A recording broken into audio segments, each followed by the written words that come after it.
The scotch burned smoothly down my throat as I raised my glass in a toast, the crystal catching the soft glow of the chandeliers in my Beacon Hill brownstone. At 69, I'd just closed the deal of a lifetime, selling my hedge fund for $40 million. The dinner party was my victory lap, surrounded by colleagues, a few old friends, and family. Or what passed for family these days. To new beginnings, I said, my voice steady despite the years. The room echoed with clinks and cheers, but my eyes were fixed on my niece, Amelia, across the table. She was fidgeting with her napkin, her usual polished facade cracking just a bit. If you're reading this story, imagine it unfolding like a classic Boston thriller. Cobblestone streets, historic facades hiding modern greed. Before I dive into how it all unraveled, let me set the scene. I'm Evelyn Thorne, finance guru extraordinaire. I built Thorne Capital from a tiny office in Back Bay after my husband passed away 2 decades ago. No kids of my own, but I had Amelia, my late sister's daughter, whom I'd helped raise. She'd always been ambitious, starting her own tech startup in Cambridge. But lately, whispers of its collapse had reached me. Massive student loans from her MIT days, investors pulling out, and that flashy lifestyle she couldn't sustain. And then there was her fiancé, Victor, a slick real estate developer with a smile that screamed opportunist. The party was elegant, catered lobster bisque, prime rib, and an open bar flowing with single malts. I'd insisted on hosting it here in my mansion with its high ceilings and views of the Charles River. Amelia had volunteered to help organize, which should have been my first red flag. She was never one for details unless there was something in it for her. As the evening wore on, I excused myself to the powder room, but lingered in the hallway shadows. That's when I saw it. Amelia, glancing around furtively before pulling a small vial from her clutch. Belladonna extract, I later learned. She dripped it into my favorite scotch glass, the one with the etched family crest I'd always used at gatherings. My heart pounded, but years in high-stakes finance had taught me don't react impulsively. Play the long game. I returned to the table, smiling as Amelia handed me the glass. Aunt Evelyn, you deserve the best, she said, her eyes not quite meeting mine. I thanked her, took a pretend sip, and waited for my moment. Victor, her fiancé, was droning on about some property deal, his glass empty. When Amelia turned to chat with a guest, I swapped our drinks seamlessly. Victor grabbed the nearest one, mine, and downed it in one go.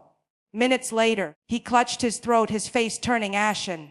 What's happening? He gasped, collapsing forward. Chaos erupted. Guests screamed. Someone called 90 Lelwyn. Amelia's performance was Oscar-worthy, tears streaming as she knelt by him. But I saw the flicker in her eyes, not grief, but calculation gone wrong. Paramedics rushed in, stabilizing Victor with atropine.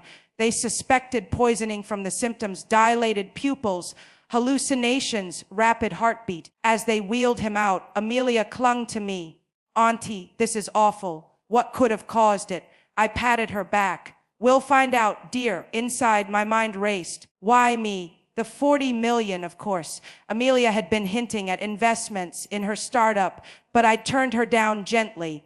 Envy over this house. My life. She wanted it all. And Victor, probably in on it for a cut. That night, after the guests left and the house fell silent, I poured myself a fresh Scotch ale from a sealed bottle and sat in my study. The brownstone's walls, lined with leather-bound books and financial awards, felt like armor. I wasn't about to call the police yet, no hard proof. Instead, I dialed an old ally, Marcus Hale, a forensic accountant I'd worked with on corporate fraud cases. Eveling, it's 2 a.m. This better be good, he grumbled. I told him everything. Dig into Amelia and Victor. Finances, emails, anything shady. Marcus whistled. On it, give me 48 hours. The next morning, Amelia called, her voice shaky. Victor's stable, but the doctors say it was belladonna. How could that happen? I feigned concern. Perhaps an accident. Or tainted liquor. She paused too long. Yeah, maybe. Can I come over? We need to talk about family stuff. I agreed, but not before activating the new security cameras I'd had installed discreetly last month. Paranoia from a lifetime in finance pays off. She arrived with coffee and croissants, looking every bit the devoted niece. We sat in the sunroom, overlooking the garden where autumn leaves swirled like confetti. Auntie, with the sale money, you're set for life. But you're getting older. Victor and I were thinking maybe we could help manage things.